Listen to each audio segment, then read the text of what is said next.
Hello, and thank you for joining us virtually for the first installment of this vitally important webinar series presented in partnership with CyberWell and the Henry Jackson Society. The Florida Holocaust Museum is deeply grateful to the teams at CyberWell and the Henry Jackson Society for putting together such valuable and thoughtful programming for us.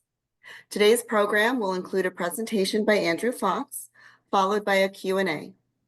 Please type your questions into the Q&A box on your screen, and we will do our best to address as many as we can within the time allowed. Before we get started, I would like to introduce our two panelists for today's session, Andrew Fox and Mike Eagle. Andrew Fox served in the British Army from 2005 to 2021, completing 3 tours in Afghanistan, including one attached to the U.S. Army Special Forces. He served in the Parachute Regiment and the Special Forces Support Group, with additional tours in Bosnia and the Middle East and Northern Ireland.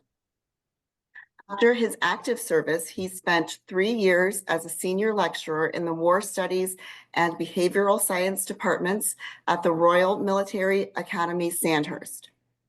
Andrew specializes in defense, the Middle East, and disinformation.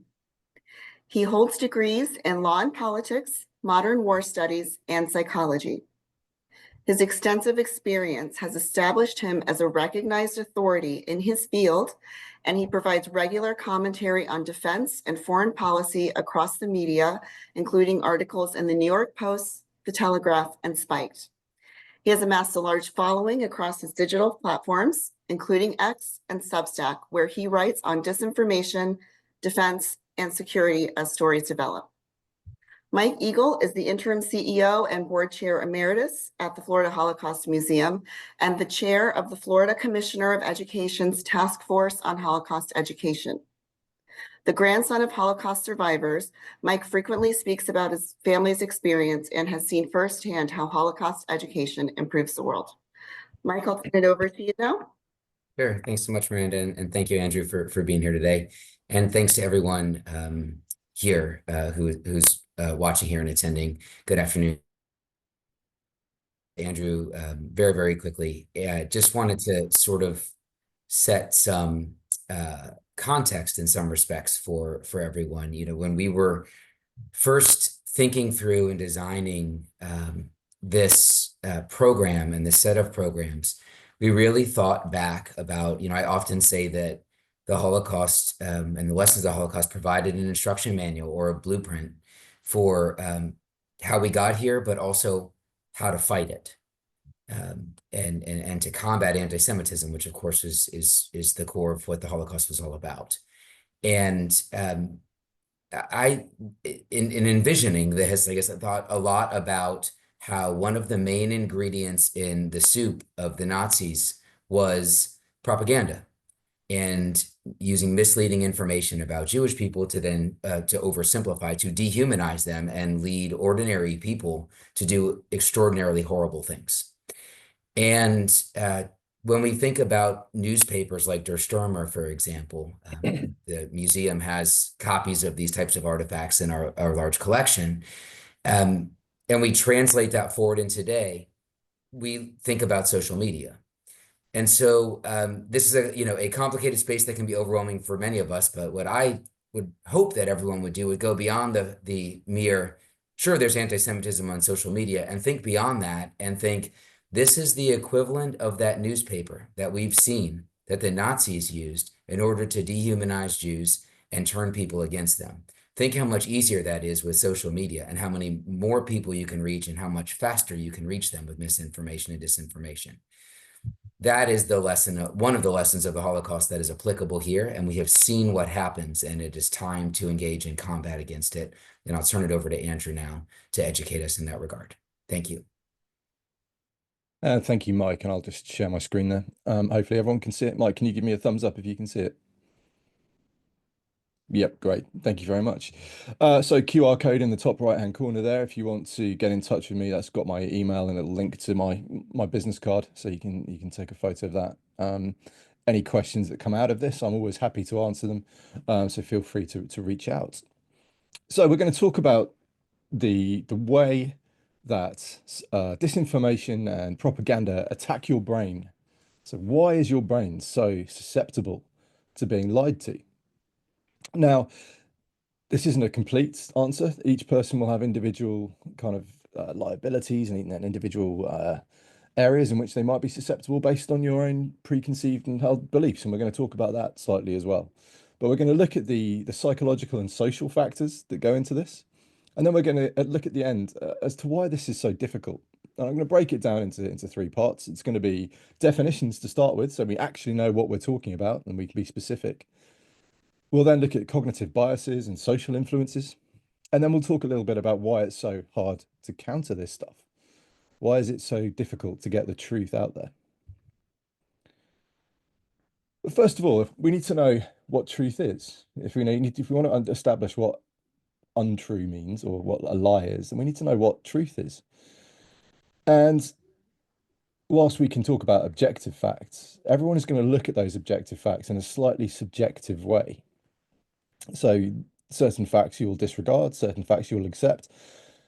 And underpinning everything that goes into our thought processes is two things. It's socialization and what's known in psychology as inescapable worldviews. And they're very connected. Now, primary socialization for human beings comes from your family. It comes from your parents. It comes from the home you grew up in. And of course, that can vary between people. Some people will have a mother and a father who make it all the way to the end of their lives together as a married couple. Some people will come from divorced homes. Some people will have two fathers or two mothers. Some people may have no parents at all and grow up in a care home. And so everyone's going to receive a slightly different primary socialization. And that just depends on what your family background looks like. Secondary socialization, however, comes from school. It comes from your university. It comes from the things you've studied. It comes from your friendship groups. It comes from a sports team that you might be a fan of or play for. It comes from anything else that's outside of your initial primary socialization. And that's clearly going to affect how you see the world.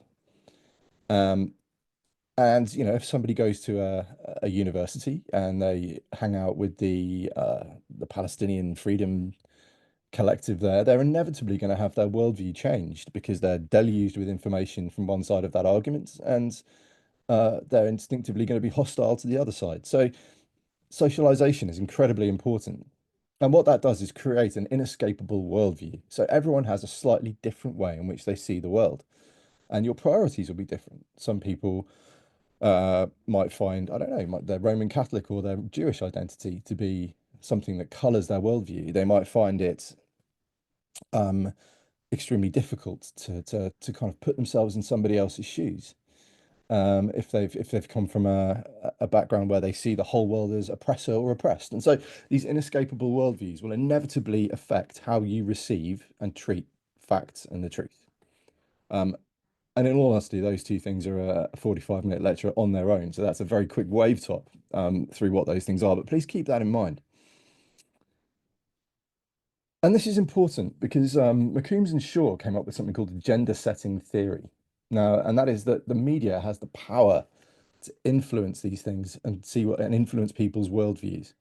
So if the media is consistently talking about the Gaza war or immigration or healthcare, then that thing is going to affect the public agenda and what becomes important to people. So media can have a really important impact on how people see the world.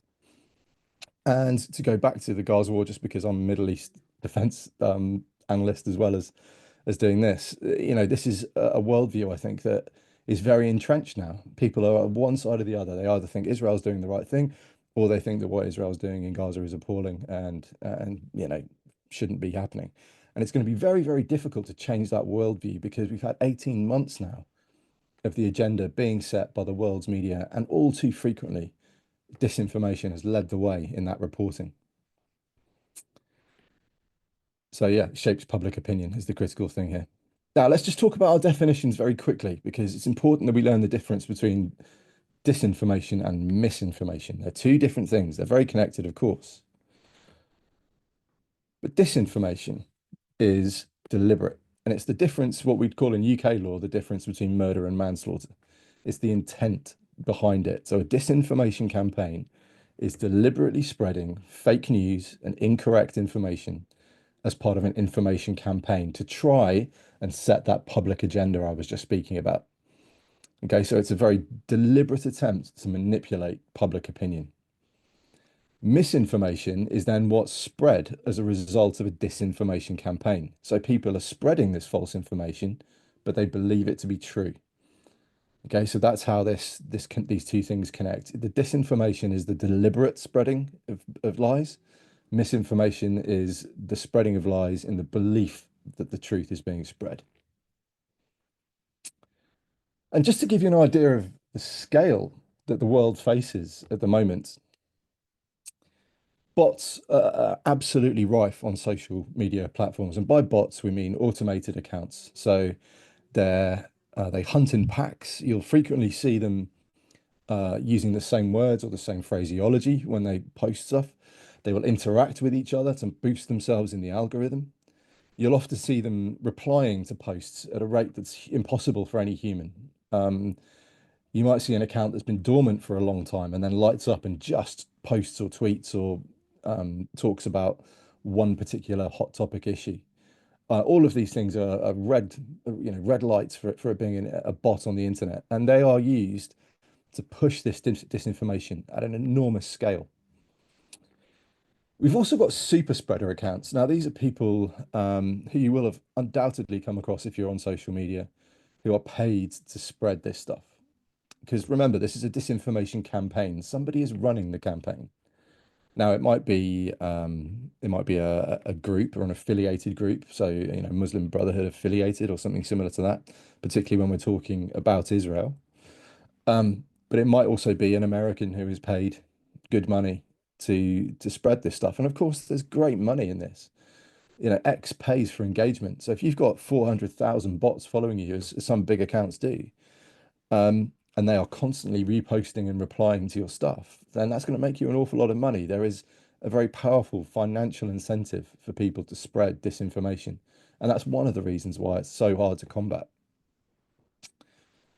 We have fake news. We have headlines where, frankly, due diligence isn't done by the journalists. A great example of that is the reporting of the casualty figures from Gaza, the fatality statistics, where we did a study at the Henry Jackson Society. We looked at 6 major world news outlets, including the BBC, CNN, and a couple of others. And we found that 98% of the time, when they talked about fatalities in Gaza, they were citing the Hamas-run Ministry of Health. Only 3% of the time would they cite Israel's figures where they claim they've killed 20,000 combatants. So in the Gaza war particularly, we've seen one side completely platformed and the other side almost completely ignored. And the side that's been platformed is Hamas, and the one that's been ignored is Israel. So it's a real problem in fake news, and of course that has credibility because it comes from a reputable news source. So this is a really difficult challenge. Now, there's a firm in Tel Aviv called CyberWell. They don't just work on Israel stuff; they're a global company that looks at disinformation. And they looked on October the 8th at a narrative that was coming out of social media. And the narrative was that Hamas were going to look after the hostages. They were going to treat them well. They were going to treat them kindly. And over a 48-hour period, they looked at nearly 500,000 social media accounts, and they found that a quarter of them were fake accounts or bot accounts. These fake accounts put out 312,000 tweets on X. Those tweets were engaged with 371,000 times by other users. And these bots and their 312,000 posts had a potential audience reach of 531 million people around the world. And when you put it like that, I think it's absolutely staggering. That's just in 48 hours. That's just on 100,000, just over 100,000 fake accounts. They can reach nearly 500 million people in 48 hours. It's astonishing the scale of this stuff. So I found that pretty shocking. That was, even worse than I thought it was. And that's just one topic. And of course, so many topics out there have these bots commenting on them and spreading stuff. And you can see why this is now absolutely endemic on social media platforms. And I think the Der Stürmer analogy was absolutely perfect in that regard. So I'm going to ask you now to test your own biases. Okay, so this is not homework, but it's a small engagement exercise, and I'd like you just to think to yourself. Not only is the thing I'm about to show you true or false, but think about why you think that. Because I'm not going to give you enough information to make a decision, but instinctively you're going to go true or false, depending on your worldview, depending on your socialization, and depending on the things that are important to you. So just as I'm going through these, just consider to yourself, do I think this is instinctively true, or do I think it's instinctively false?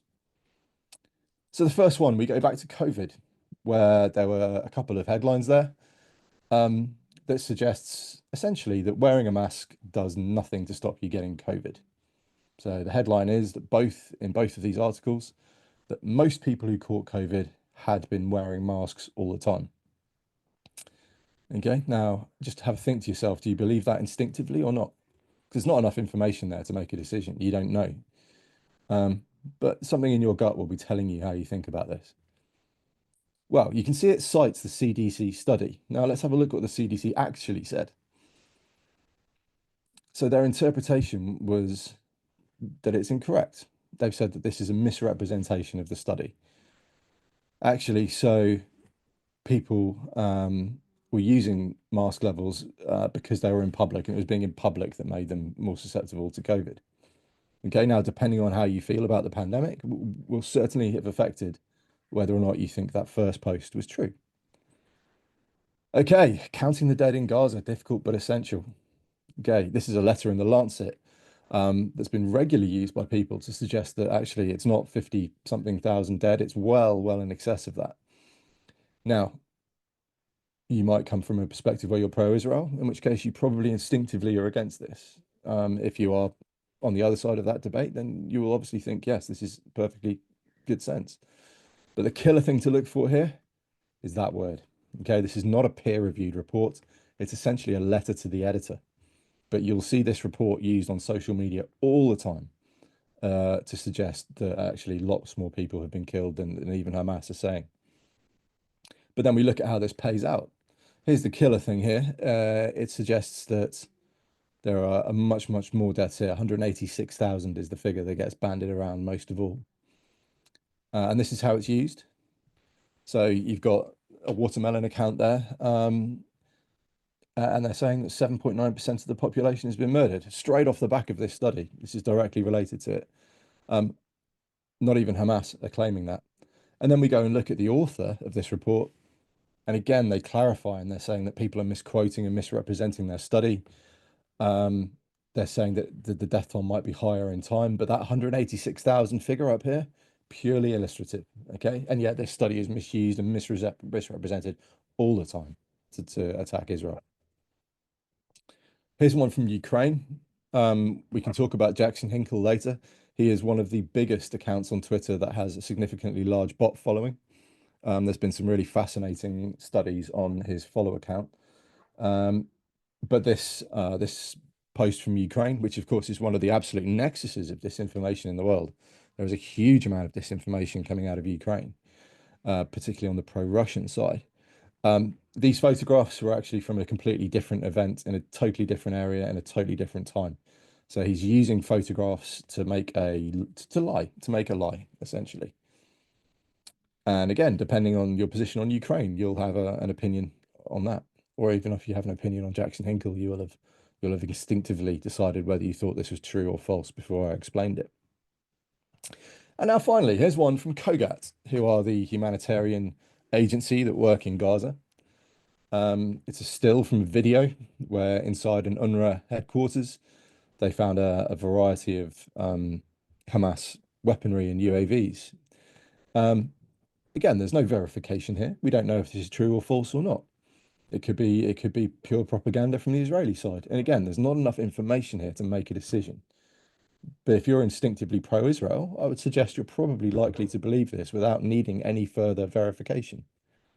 And I think what this shows is that we do have to be careful when we're looking at disinformation and when we're looking at social media, because our instinctive biases will lead us to believe a piece of information A over piece of information be, even if we've got no supporting evidence or verification for either of them. Okay, so we're going to talk now about the actual psychology behind this. And these are the things we're going to talk about. I'll happily put my references slide up at the end if you're particularly excited by any one of these studies that I mentioned. A lot of them are available open source. And if you're of an academic mind, then I highly encourage you to have a look, because there's some really interesting stuff in there. But what we're going to talk about first, oh, I've got a pinwheel, excuse me. There we go, come back. There we go, biases and heuristics. Okay, so a bias and a heuristic, they're important things. You can't get through life without these things. Now, we get taught that things like unconscious bias are bad, and we have companies spending an awful lot of money on training on how to avoid this stuff. But we could not get through a day of our lives without biases and heuristics. They are shortcuts. Okay, so if I'm going up to the ATM, to the cash machine, you don't have to stop and think if you've done it many, many times. You always keep your wallet in your left pocket. So you'll go up to the cash machine, you'll take out your wallet, you'll take out the bank card you want, you'll enter your PIN code. You probably don't have to think about that. You've got it memorized. That's a heuristic. You'll put the card in, you'll put your PIN code in, you'll say how much money you want. It'll ask you if you want to check your balance. You'll say absolutely not, no thank you. You'll select the amount of money you want. You'll put the money in the wallet and the wallet back in the pocket. And you haven't actually thought about any of that. You haven't had to stand there and think, where's my wallet? Or which card do I need to use? What's my PIN code? Like, you've got all of this. It's just programmed. So it's like almost like an unthinking action. And that's a heuristic in action. When we talk about biases, though, we talk about it as a prejudice for or against a person or a group in a way considered to be unfair, a predisposition to give more weight to information that leads us in the desired direction. And that's what I was just talking about. So it's those biases you have to watch out for. If you're biased towards Israel, you're more likely to believe stuff that's good about Israel. If you're biased towards Palestine, you're more likely to believe stuff about Palestine, and without verification. So biases and heuristics are a really important thing to understand and know that are out there. But they're not always bad.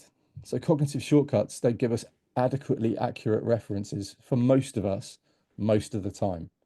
Okay, you could not get through your day without using these things. And most of the time they're fine. You just have to learn when they're not. And that is when you're trying to come up with a critical, analyzed argument. And here's an illustration of what happens if you didn't have any of these things. If you didn't have optimism bias in your life, you would be riven with self-doubt. You'd never trust yourself to make any decisions ever.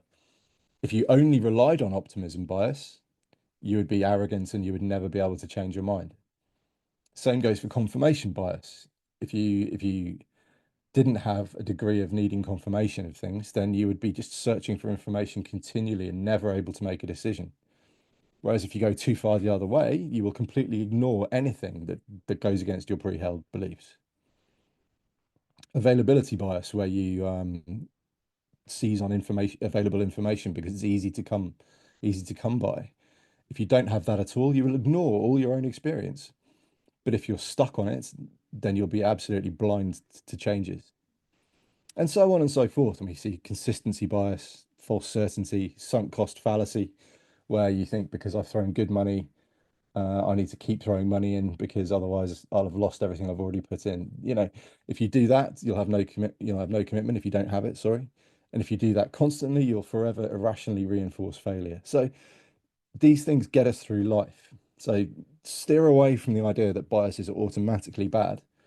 It's about when those biases kick in that really matters, and when you can use them and rely on them, and when you need to be a bit more critical and think a little bit more careful. This is very connected to cognitive fluency. And here's why we need biases and heuristics. Every one of us, every human being in the world makes in the region of 35,000 decisions a day, from which leg to get out of bed first with, through to what you're going to have for breakfast, how much milk you're going to put on your cereal, all the way through the day. You are constantly making decisions about what you're doing.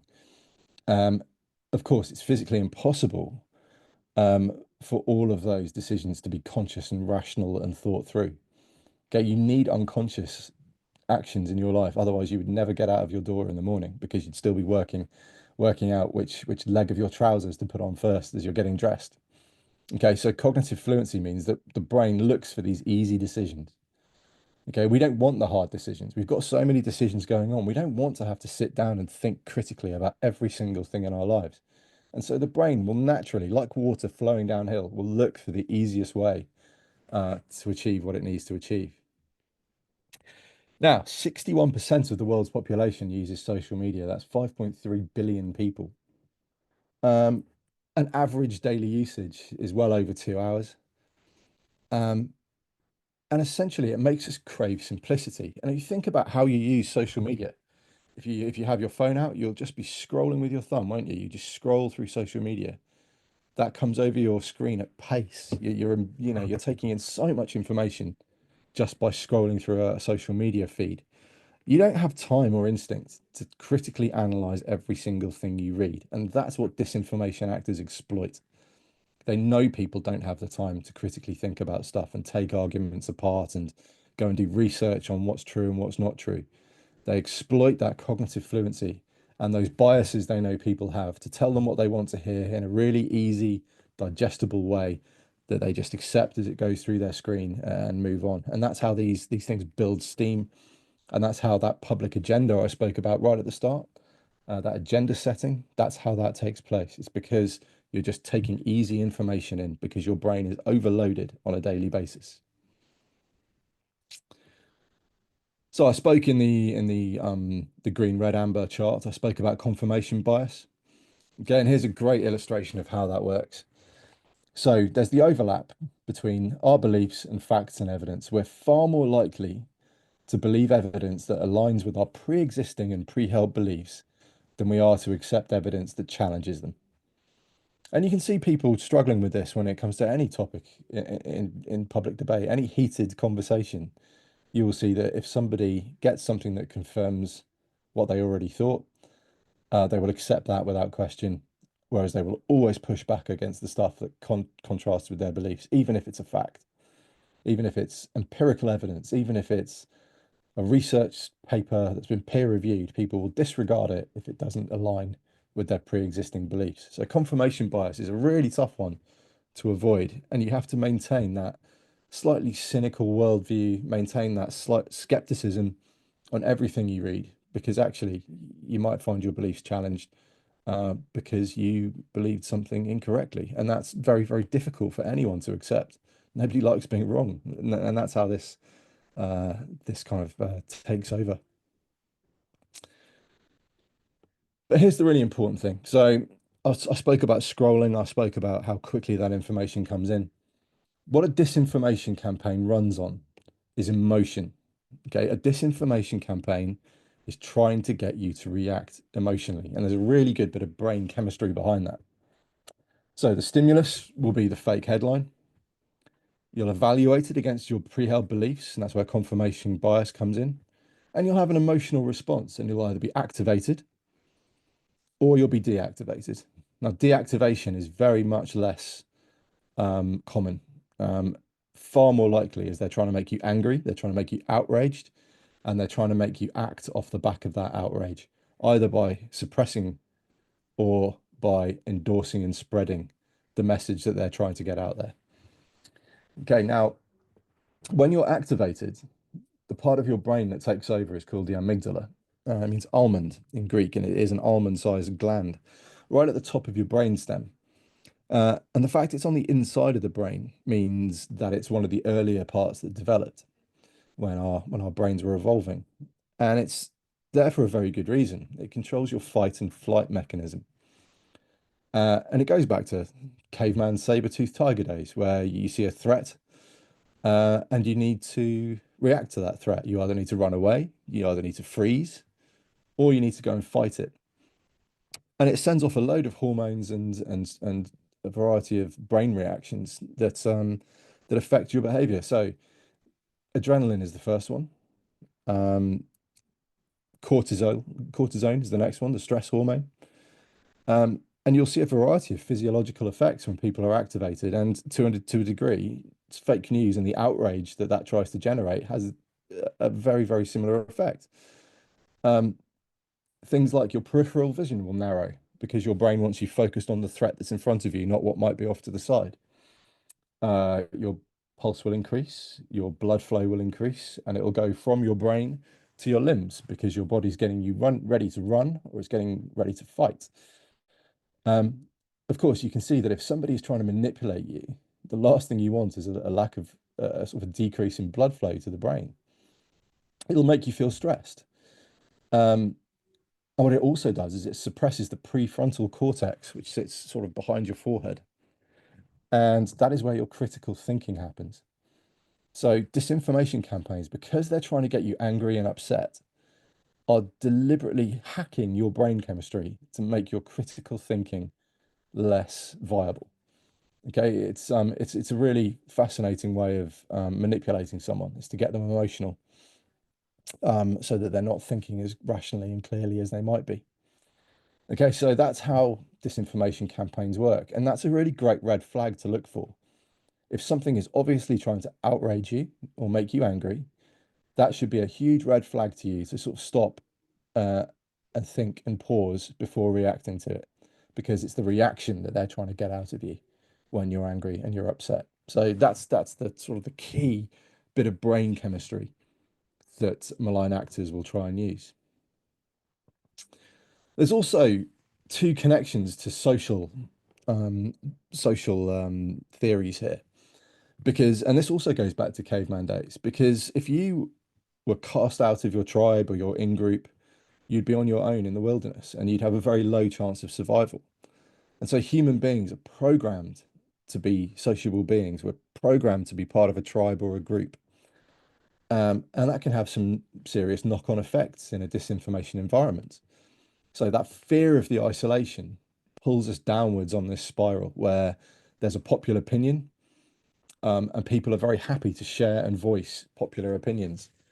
People are far less happy to voice unpopular opinions because it might mean they get kicked out of their social group. And so it can lead to people with contrasting views remaining silent and allowing the popular opinion to be the only one spoken. And so, in social media terms, what this does is create stovepipes where everyone agrees with each other and you don't dare speak out because you might be cast out from the social group. Um, and that means that if your unpopular opinion is the right one and is the truthful one, where everyone else is repeating the propaganda they've heard or the disinformation they've heard, um, it means that those truthful opinions get silenced and the only one left standing is the untrue narrative. And this ties to social identity theory. This is Tajfel and Turner, 1974, okay, where it proposes that people's sense of self and their sense of identity, of who they are as a person, is controlled by one-to-one interactions with other individuals and by group interactions. Okay, and so people will instinctively cluster around their nationality, around their religion, around their race, and around their ethnicity. And things like fraternities and sororities, or football team support, or hockey team support, or basketball team support. And they will identify themselves. You'll see it because people will be wearing those teams' logos. They'll be wearing hats with New York Yankees on, or similar if they're a Yankees fan. And that's showing the world what their social identity is. Okay, so this is really connected to social media and disinformation campaigns, because if you can get someone to buy their identity into your disinformation, then that's incredibly powerful. They will suddenly start wearing t-shirts with your campaign on, or with your desired message, and you can get people to essentially construct their identities um, around these things. And a great example of that is the adoption of the keffiyeh. It shows you, if you wear a keffiyeh, the black and white Palestinian scarf, it shows the world that you're taking a position and that you're constructing your identity around this issue of Palestine. And yeah, that sort of, it helps within the group, information about whatever topic it might be to spread around, because you're so attached to that particular issue. So it's about getting people's buy-in effectively to what you're trying to sell.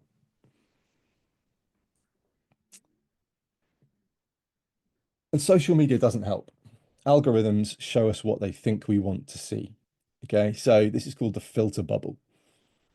Now, if you look at a lot of news about climate change, if climate change is something that really concerns you, the algorithm will note that you are very keen on climate change. And so it will lean you into that. This is the example directly from the study. This isn't my personal opinion, by the way. But it will lean you into a left-leaning democratic pro-environment filter bubble. So all you start seeing is people who agree with you. Okay. And that creates that perception that everyone agrees with you. Everyone knows this because everyone I see on social media is saying the same thing. And it's because the algorithm filters you into that bubble. Likewise, if you look exclusively at news about excessive regulation of business, the algorithm is likely to filter you towards right-leaning Republican pro-business filter bubbles.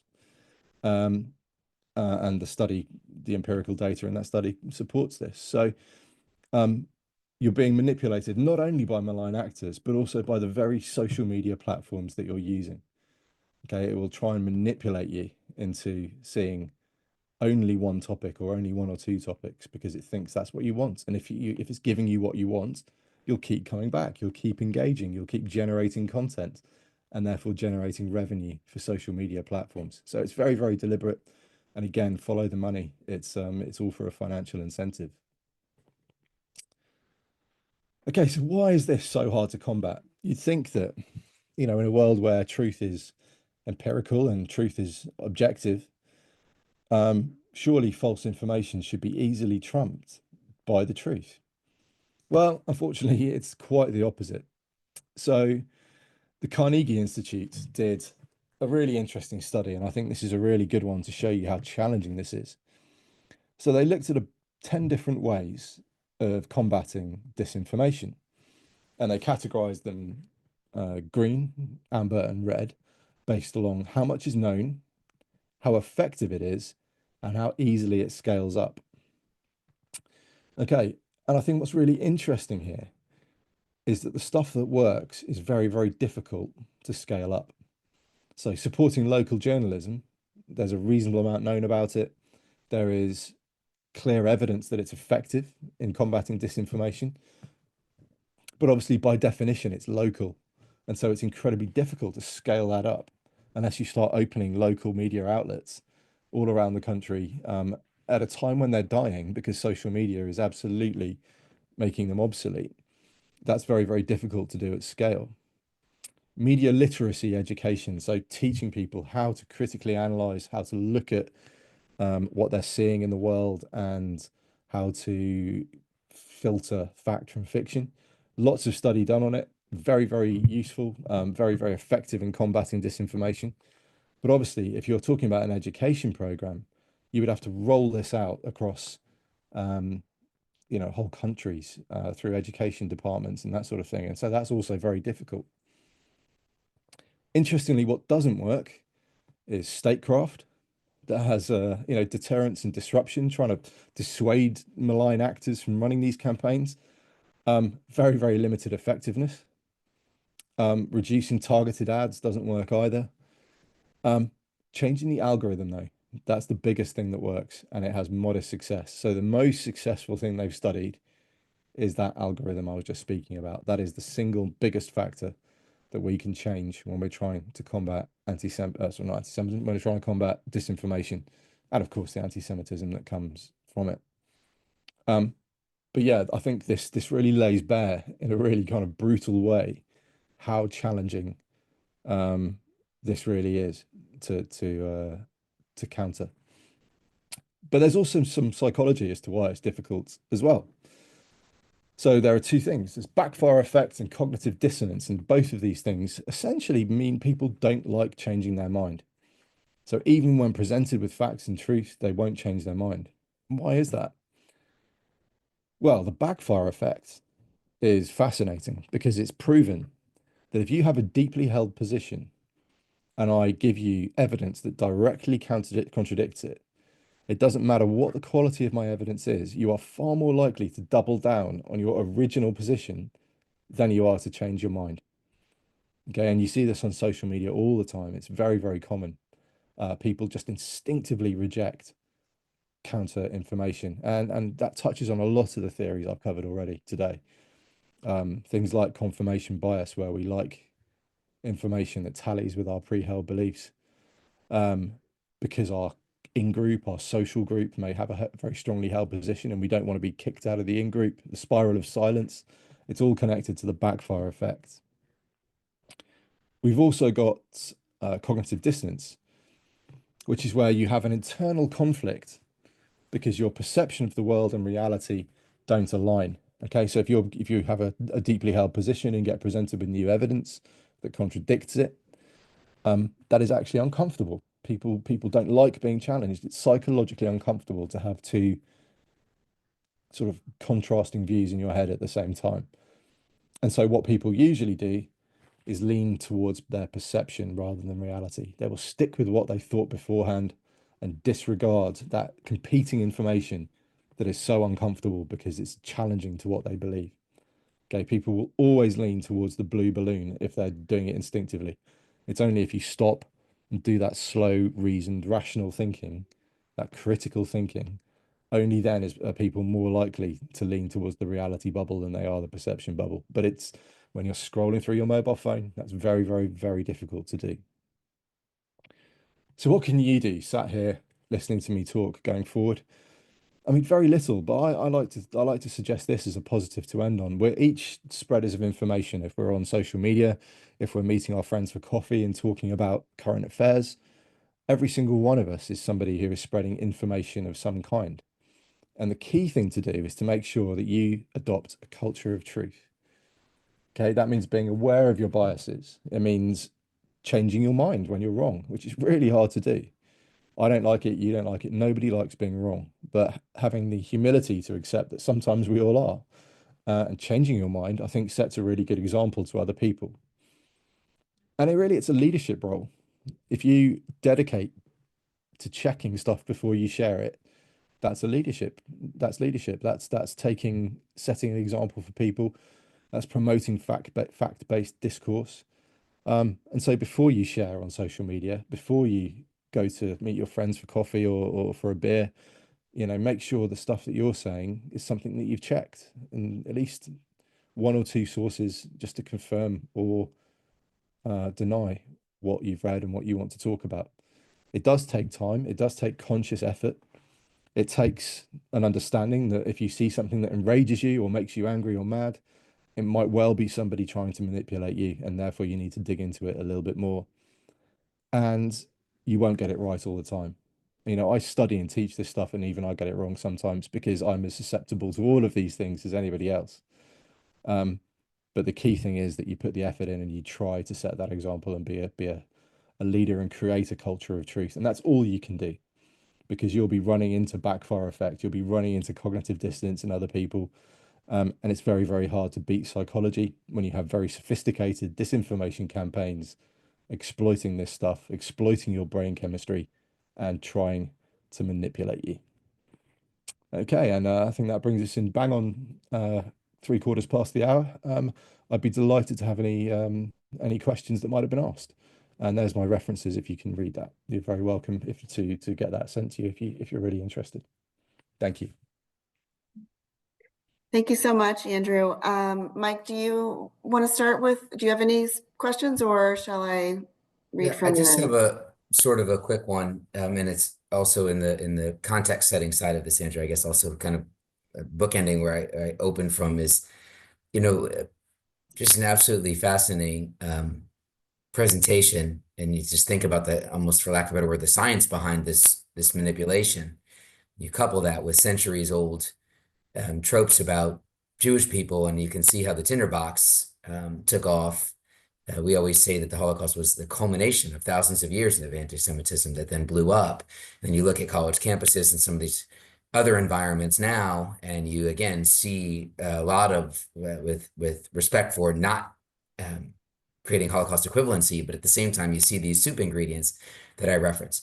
For lack of a better way of asking, like, do you think that if we go back to, we use the Holocaust as one example, and even now, this information that that you share, do you think it can, if you had a time machine, for example, and you could stand there at the podium, to what extent do you think it would have broken apart? Again, you have so much dis and misinformation baked into society. I don't mean this in the doom and gloom way. I think this is absolutely the recipe to combat.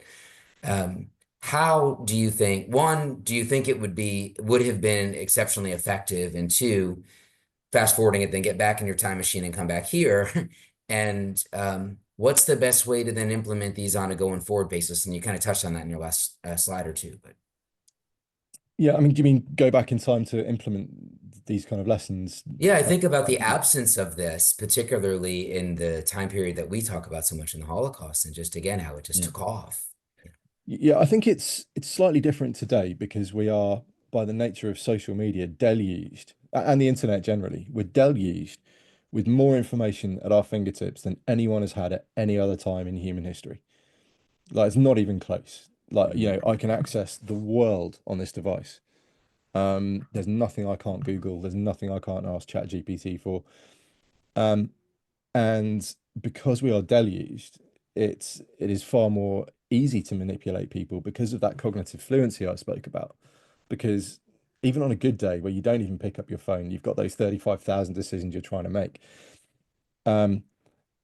And I think perhaps in the past it was, there was news media that had a very large control over how news was reported. And people lived in a much larger degree of ignorance as a result. But the multiplicity of information is giving credibility now, I think, to ideas that are not credible. And people like Thank Ian you. Carroll Thank and you. Joe It's just Rogan, how much you know, more complicated the battle has gotten as a result. yeah, exactly that. It's far more difficult nowadays than it would have been back in the past. And why this is so necessary all at the same time. So thank you. No worries. Okay, I have some questions from our audience. The first one is from Danny, and they ask, do you recommend correcting posts containing disinformation or leave it be? Yeah, it depends how much of a fight you're interested in. I've had a bit of a journey on social media where I went through a period of trying to correct everything that came across my flow. And I don't think I changed a single mind. Um, Now, I think there is also a very um, strong argument for just trying to get the truth out there, because you don't know who's reading it.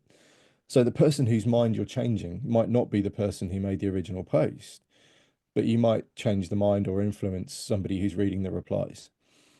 So I think if it's important, if someone say, for example, in the context of this organization, if somebody's challenging the figures of number of people that died in the Holocaust, I would absolutely take the time to correct that. But I don't think it's worth getting sucked into long debates over it because nobody's going to be influenced by that. You'll just be each giving your own opinion and blasting it into the internet forever. Whereas I think a sensible, evidenced rebuttal can just be shot off and left, and you never know who's reading it in future. They might be influenced by what you've said. But I think from very hard-won experience, I would recommend not getting into protracted dogfights on social media or in the pub or whatever it might be. And just real quick on that too, it's funny because people think, you may experience this too, Andrew. Like I've had this before. People think your goal, your ultimate goal, is to flip a neo-Nazi, right? Like to have,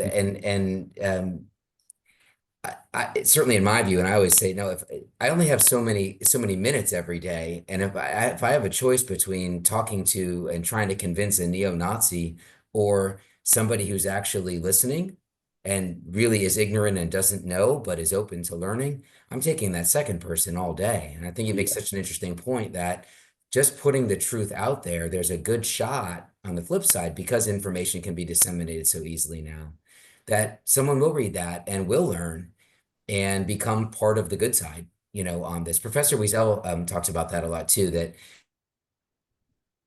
madness there, and he doesn't have time for the madness. Okay, thank you both. I have a question from Talor, and she asks, how has your professional expertise shaped your understanding of the Holocaust and why/how it happened? And Is it true that all crises and war situations are fueled by misinformation or disinformation campaigns? So I would say my study hasn't particularly changed my view of the Holocaust at all. I'm the grandson of a US Army soldier who fought in Europe in 1945, including being part of the Eighth Army when they were liberating concentration camps in Germany. So it's always been part of my family story, even though, I'm not Jewish, but you know, there's a tangential connection there. So I've never doubted the Holocaust.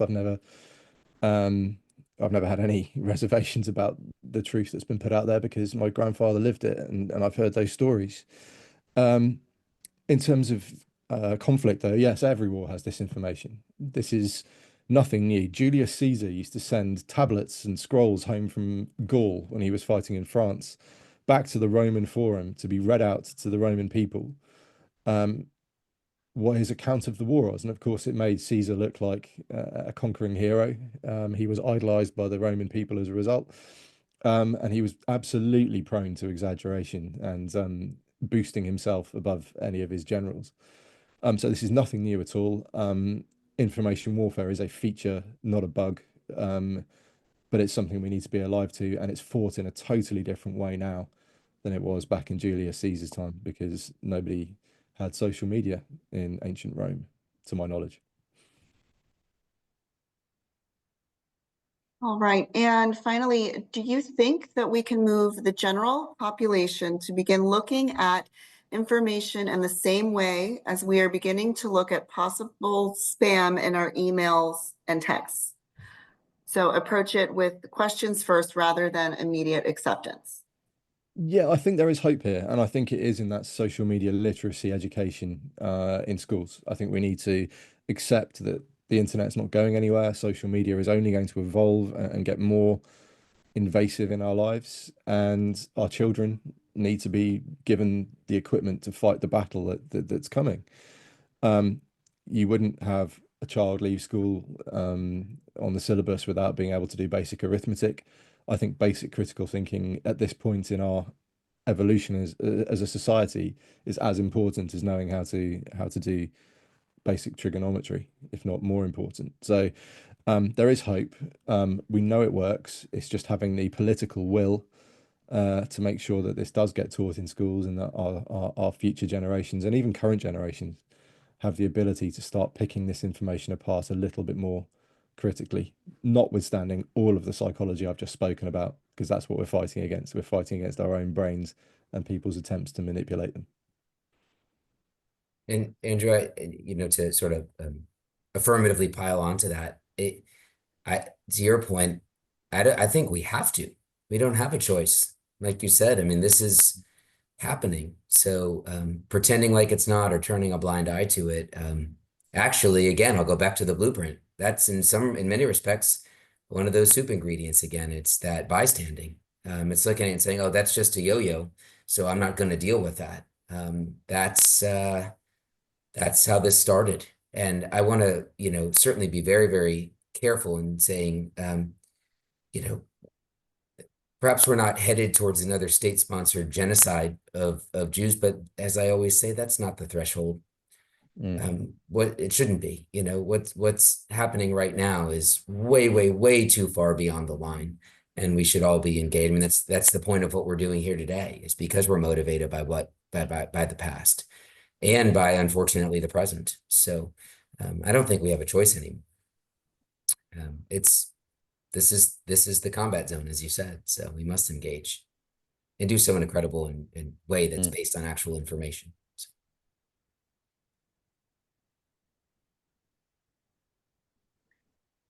All right, gentlemen, that's all of our time for this afternoon. So thank you very much, Andrew, for joining us, and Mike for being here with us to host as well. And thank you to our audience for attending and watching this very important webinar, and for your participation with your excellent questions. And oh, I've got a couple of people popping in on the chat to say thank you to you both. So again, thanks and have a great afternoon. I look forward to seeing everyone next week for session 2, What is Misinformation, with Dr. Lena Ivanov. So have a Thank you. great day. We'll see you soon. Bye-bye. Bye bye.